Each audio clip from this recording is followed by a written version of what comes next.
राजकारणात कधी काय होईल हे सांगणं कठीण असतं आणि सध्या महाराष्ट्रातील सर्वात जुना आणि लढाऊ पक्ष म्हणून ओळखल्या जाणाऱ्या शिवसेना उभाटाच्या गोटात नेमकं काय शिस्त आहे हे समजून घेणं अत्यंत महत्त्वाचं ठरलंय। एकीकडे भाजपा महायुतीबरोबर सत्तेवर असलेल्या एकनाथ शिंदे यांच्या शिवसेनाचं ऑपरेशन टायगर पुन्हा एकदा सक्रिय झाल्याची चर्चा आहे, तर दुसरीकडे मातोश्रीवरील बैठकांमधून इनसाइड स्टोरी लीक होऊन पक्षांतर्गत वादाचे पडसाद उमटत आहेत। पक्ष जिवंत ठेवण्यासाठी चाललेला संघर्ष की पक्ष संपवण्याचा घाट, या सर्व प्रश्नांची उत्तर शोधण्याचा प्रयत्न आपण आज या व्हिडिओत करणार आहोत। सुरुवात करूया मातोश्रीवरून लीक झालेल्या त्या इनसाइड स्टोरीने। सूत्रांनी दिलेल्या माहितीनुसार पक्षप्रमुख उद्धव ठाकरे यांच्या उपस्थितीत झालेल्या एका महत्त्वाच्या बैठकीत पक्षाच्या ज्येष्ठ नेत्यांनी संजय राऊत यांच्यावर गंभीर आरोप केलेत। संजय राऊत दररोज मीडियासमोर येऊन बेछूट आरोप करतात। यामुळे पक्ष जिवंत राहत नाही तर पक्ष संपवण्याचंच काम राऊत करत आहेत, असा सूर बैठकीत उमटल्याचं समजतंय। इतकंच नाही तर पक्षाच्या खासदारांनीही राऊत यांच्या भूमिकेवर प्रश्नचिन्ह उपस्थित केलं।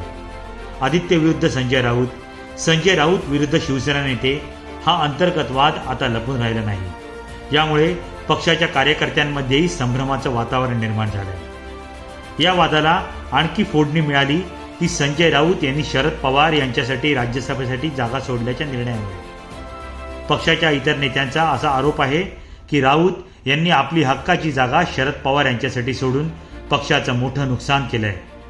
हा निर्णय पक्षाच्या हिताचा नव्हता असं अनेकांचं मत आहे। मातोश्रीवरील बैठकीत या विषयावरून राऊत यांना थेट घेण्यात आल्याची चर्चा आहे। हे सर्व अंतर्गत वाद पाहता पक्ष एक संघ राहू शकेल का, हा मोठा प्रश्नचिन्ह आहे। आता वळूया या कथेतील ऑफबीट पैलूकडे।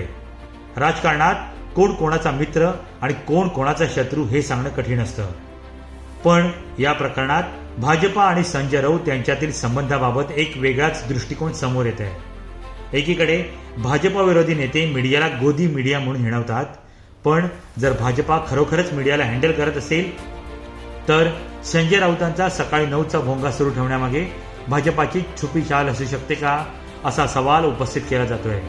हे ऐकून तुम्हालाही निश्चितच आश्चर्य वाटेल, पण यामागे एक गंभीर विचार आहे।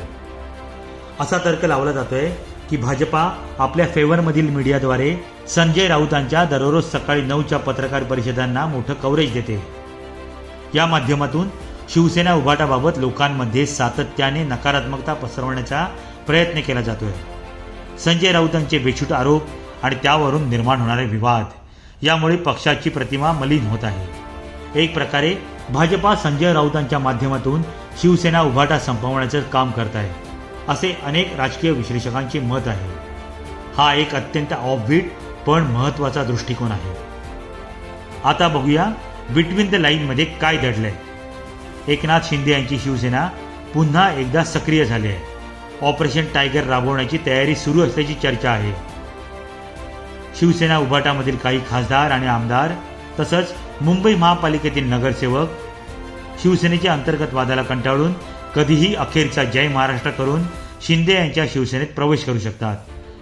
त्यांच्यात धनुष्यबाण घेण्याची मनस्थिती असल्याची चर्चा आहे। दुसरीकडे शिवसेना उभाटा जिल्हा परिषद, पंचायत समिती, नगर परिषदा, नगरपालिका, महानगरपालिका, विधानसभा आणि लोकसभा अशा सर्वच पातळीवर खिळखिळी झाली आहे। पक्ष मुंबईबाहेर वाढवण्यासाठी ना आता उद्धव ठाकरे प्रयत्न करतायत, ना युवा नेते आदित्य ठाकरे।